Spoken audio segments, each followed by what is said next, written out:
None of us like being triggered, but we recognize actually that there's quite a lot of value in it. There's a lot of value in our emotions, there's a lot of value in our thoughts, and it's good to become aware of them. So we're going to talk about the 5 stages of your emotional triggers and perhaps what we can do to break that chain.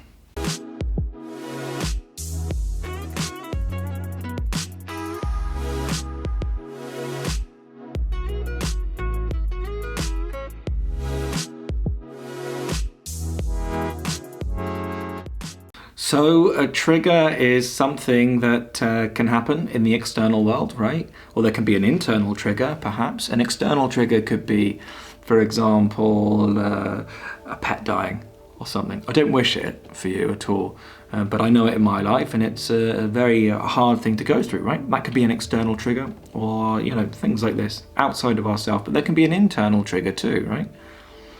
And we can sometimes be reminded of a memory of something that will trigger us inside, and then that'll set our day off in the wrong way. We want to become aware of triggers, isn't it? Because they are unconscious and they show us in this moment where we're yet to be completely free inside of ourselves. And don't worry if we're not completely free. I'm not free. I'm not certain many of the world really is, but we're on our journey, right? And all it takes is a little bit of awareness inside to bring a little bit of wisdom to these topics. So hopefully I do that justice, but who knows by this point. Just want to talk quickly about some of the free offerings down below that you can sign up for. There's a free breathing practice, there's free yoga, which will certainly bring about more awareness inside so that we can become aware and perhaps less attached to the triggers or the things inside of ourselves. There's also a free community to discuss with other people that are like-minded, that are going through an experience, and perhaps it's nice to have that platform to be able to share when your parents don't understand and friends don't understand either. And there's also an awakening coaching application form that you're more than welcome to sign up for. The coaching isn't free, but the application form is. You can fill that out for free, and I'll make sure that I have a look at it.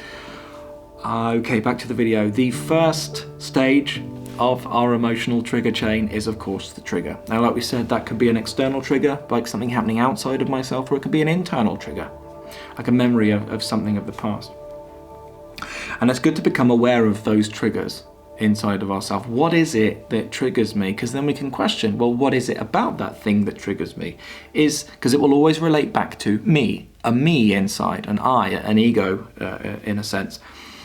Maybe there's a need to be right or something, or somebody will do something to dent our self-image, and thank God they do. That's why it's good that we take things personally, isn't it? So that we can begin to become aware of that thing that I call the person, the identity, the ego, the thing that really is physically in this world and is attached to certain outcomes in this world. So the first thing is the trigger. Good to become aware of those. The second stage then is thoughts. Something triggers you in the outside world. That's bound to create some sort of thinking pattern. Now, we recognize that to bring the unconscious stuff into consciousness, we have to have awareness, isn't it? We have to be aware of these thoughts. So it's a good moment once we've been triggered, although it's hard to do, it takes a little bit of training, right? But once we've been triggered in the beauty of that inner cringe, or perhaps a strong feeling, we're then going to take that as our cue to become really aware of the thoughts then that come out of that. Now, there might be a pattern to these thoughts, and there usually is.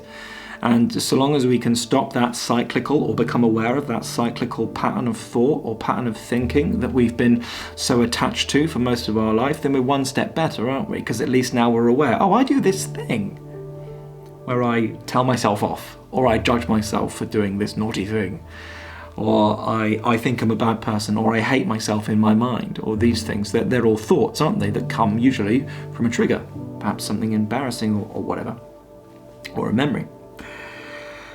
Now then, the third stage, just so we're aware of this whole 5-stage journey, is emotion. These thoughts that we are having around the trigger will then cause an emotion inside of ourselves. Now, we might not have the awareness in the moment to catch the thought, but we'll definitely catch the emotion it creates, isn't it? There's going to be a powerful feeling inside that these thoughts that aren't true about myself or that aren't true about the situation create. We recognize it. That's how anxiety is caused. Or depression is caused because I'm thinking something that isn't true about myself, or I'm thinking in a fearful way about the future, which isn't true. We have that negative spin on things, and that creates then that negative manifestation of energy that we call emotion. So that's the third thing, the emotion. Then we'll likely play out more thoughts, isn't it? And it'll be a cycle of thinking, oh God, that hurts. Thinking, oh God, that hurts. Thinking, emotion, and it's a cycle. It's in this that we have a wonderful opportunity to be able to break out of that cycle, should we have the awareness to do it. If we don't have the action, the awareness to do it, this will carry on. The chain will carry on, the 5-step chain. Step 4 and 5 will then take over. Step 4 is action. What we've got to try and do, we don't have to, your life doesn't really matter in a sense. I'm not saying your life doesn't matter, but I'm saying it's your life, so it doesn't really matter if you do it or not. But if we want freedom, we have to kind of be authentic in this search, isn't it? At that stage when we're having thoughts and emotions around that said trigger, we have to find a way to disidentify with it. We have to find a way to shove the thoughts and the emotions just a little bit further in front, so there's a little bit of space between me, the witness, and those thoughts and those emotions that I identify with. The stories in the mind, perhaps, and it's okay to play out stories. We all do it, and maybe there's an argument that we actually don't necessarily have control over how long these stories play out for. Perhaps it's karma, and so we have to be compassionate with ourselves and accept them in the light of awareness, that loving light of awareness, if we can. And in time, as we do that, we become more and more aware of those thoughts. It's like watching the same movie over and over and over again. Like, after a time, one, you're going to get bored of it, right? But you'll also know exactly what's going on in most of the points of the movie. And then it'll just hit us like, oh yeah, I'm doing that thing again and again. And it makes me feel this way. I don't like that. It's not serving my energy. And so I may want to choose a different way. Or I may just want to drop it completely. What attachment is this linked to? Why am I so triggered by that? What thoughts is it causing? How does that then affect my emotional body and my pranic body, my energy body? If we don't catch it, it's okay, But then stage 4 will be an action. An action will come out of that unconscious stuff. And these actions can tend to be, well, if we feel emotional and have dark emotions inside of ourselves, then we tend to have that feeling or that belief that I'm incomplete in this moment, don't we? And we try and fill that void, that hole up with something like alcohol or something more sinister, or food, and God knows it. Like, food is my thing.